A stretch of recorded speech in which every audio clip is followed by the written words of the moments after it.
உங்களுக்காகவே ஒரு தரமான வீடு தாங்க கொண்டு வந்திருக்கேன். எங்கே வந்திருக்குன்னு பார்க்குறீங்களா? மதுரை கைத்தறி நகரில் தாங்க இருக்குது. இதோட மொத்த விலையே வந்து 24 லட்சம் தான் சொல்கிறாங்க. அதுவும் ரேட்டு ஃபிக்ஸட் கிடையாது, நெகஸ்டபிள் தான். ஸோ நீங்கள் ஒரு கூட்டு குடும்பமாக இருக்கணும், இல்லை கேட்ரிங் வந்து வைக்கணும், இல்லை ஏதாச்சும் ஒரு கடை வைக்கணும் அப்படின்னா எல்லாத்துக்கும் சூட்டபுளாக இருக்குங்க. மெயின் ரோடு ஒரு ஜஸ்ட்டு ஒரு 5 நிமிஷத்துலேயே வந்துடலாம். பக்கத்துலேயே ஸ்கூல் இருக்குது, பலசர கடை இருக்குது. ஸோ வந்து 30 ரோட்டில் இருக்குது. காரை தாராளமாக நிப்பாட்டிக்கலாம்.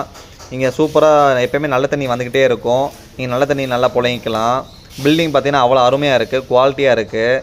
ஸோ நீங்கள் சீக்கிரம் வந்து பை பண்ணிக்கோங்க. அதுவும் ரேட்டு ஃபிக்ஸடே கிடையாது, நெகஸ்டபிள் தான். எல்லாமே டைல்ஸ் போட்டது. உங்களுக்கு பழைய மாடுலேஷன் எப்படி இருக்குமோ அதே ஆப்ஷனில் இருக்கும். நல்லா வந்து 2 செண்டில் வீடுங்க. 2 செண்டுன்றப்ப உங்களுக்கு தரமாகவே இருக்கும். பார்த்துக்கோங்க எப்படி இருக்குன்னு. நம்மக்கிட்ட ஸ்டார்டிங் 10 லட்சத்துலேருந்தே வீடு இருக்குதுங்க. ஸோ உங்களுக்கு கம்மியான பட்ஜெட்டும் சரி, கூட பட்ஜெட்டும் சரி, உங்களுக்கு எந்த மாதிரி பட்ஜெட் வேணுமோ எங்ககிட்ட இருக்குது. லேண்டும் சரி, வீடும் சரி. ஓகேங்களா? ஃபாலோ பண்ணாதவங்க ஃபாலோ பண்ணிக்கோங்க. நம்மக்கிட்ட நிறைய வீடியோஸ் வந்து நிறைய வந்துக்கிட்டு தான் இருக்கும். ஸோ ஃபாலோ பண்ணாதவங்க ஃபாலோ பண்ணிக்கோங்க கைஸ். தேங்க்யூ.